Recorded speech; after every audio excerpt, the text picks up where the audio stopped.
Dissimulation is innate in woman, and almost as much a quality of the stupid as of the clever. Arthur Schopenhauer. You thought she was your anchor until she became your abyss. A man sits alone in the dim glow of his apartment, the blue light of his phone casting jagged shadows across his face. Her last message, "I need space," sits unanswered, a quiet betrayal sharper than any spoken rejection. The silence isn't empty. It's a blade slicing through the illusion he built his world upon. He thought love was a refuge, a sacred space where he could finally rest. He was wrong. Hypergamy doesn't negotiate with dreams. It's an ancient force, a biological imperative that drives women to seek the best, always. The best, leaving men like him to drown in their own devotion. Arthur Schopenhauer wrote with unflinching clarity, "Women exist solely for the propagation of the race." His words scratched into paper in a Frankfurt study over a century ago, cut through romantic ideals like a guillotine. Hypergamy isn't a modern invention. It's a mechanism etched into the bones of humanity, now amplified by a world of dating apps and social media, where best is a moving horizon that shifts with every swipe. This isn't about bitterness. It's about seeing the machinery behind the illusion. Here, pain isn't romanticized. It's named. It's watched as it burns. The man's descent begins with hope, a fragile belief that he can win her by being better, more loyal, more honest, more devoted. He texts her every morning, a gentle, "Good morning, Hope." Your day's off to a great start, his fingers lingering over the send button as if the message could tether her to him. He plans dates with meticulous care, dinner at her favorite restaurant, a walk through the park where they first kissed. He listens to her fears, her dreams, her complaints about her boss, nodding with a sincerity that borders on worship. But then a shift. Her replies slow to a trickle. Hours stretching into days. He stares at his phone, rereading her words. "I'm just busy right now, searching for the moment he lost her." The silence feels calculated, a test he didn't know he was taking. He paces his apartment, the walls closing in his mind, replaying every interaction.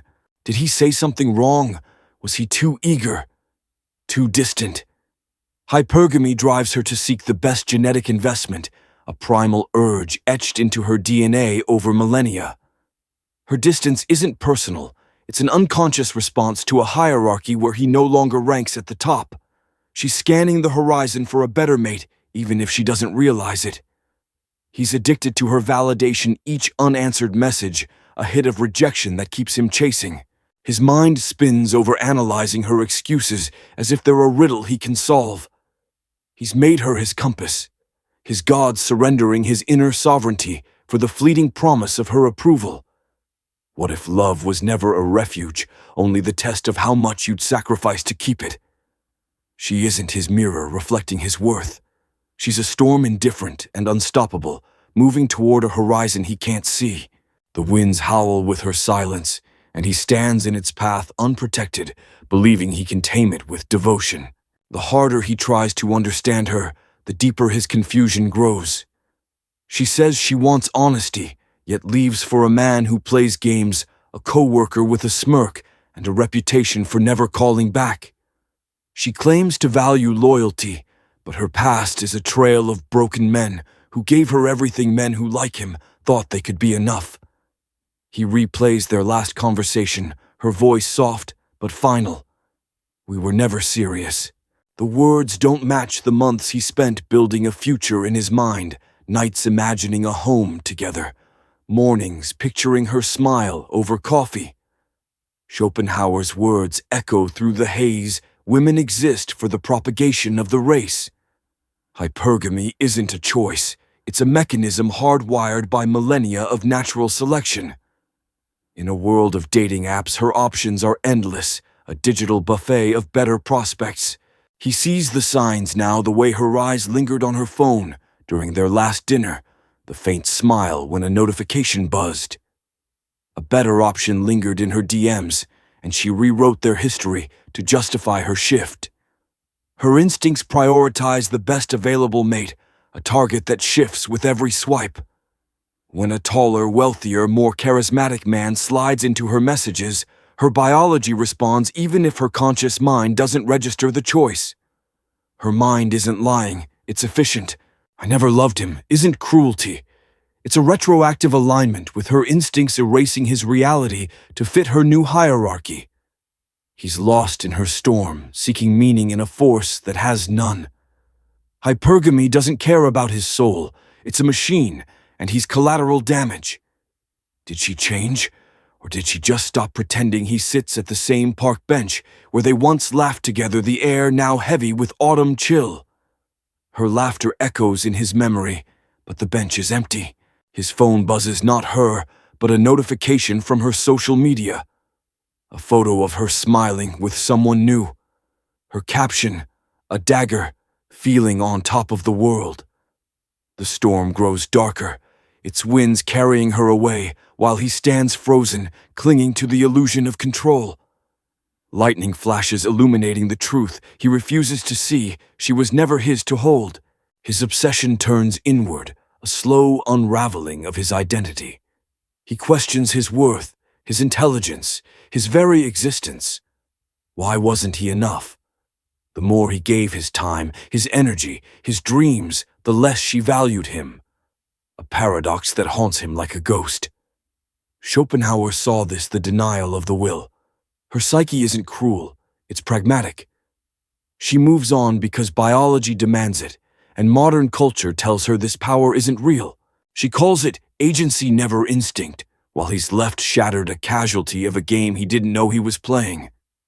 He remembers the nights he stayed up late crafting the perfect message to win her back, only to be met with silence. He thinks of the gifts he bought, the plans he made, all to prove his worth, only to realize that his generosity signaled weakness in her eyes. Hypergamy doesn't reward kindness, it rewards status, and he has none left to give. Hypergamy rewards the exceptional and discards the average. His generosity, his devotion, his vulnerability, all signal low status in her unconscious ranking. In the primal hierarchy, a man who gives too much without leverage is a liability, not a partner. He's erased himself, molding his identity to fit her desires, only to be discarded when a better prospect emerges. Her rejection feels like annihilation because he tied his worth to her gaze. He's no longer a man, but a shadow defined by her absence. He's kneeling before her storm, begging for mercy from a force that cannot hear him. His spirit breaks under the weight of her indifference. His inner light dimmed by the realization that he was never enough, not for her, and now not for himself. He stands in front of his bathroom mirror, staring at a face he no longer recognizes. The man in the reflection is hollow, his eyes red from sleepless nights, his jaw clenched with unspoken rage. He whispers to himself, "What did I do wrong?" But the mirror offers no answers, only the cruel reflection of his self-erasure. True strength would have been to walk away at the first sign of her distance. A storm that can't move you learns to respect you, but he didn't hold the line. He let her whines tear him apart, and now he's nothing but debris.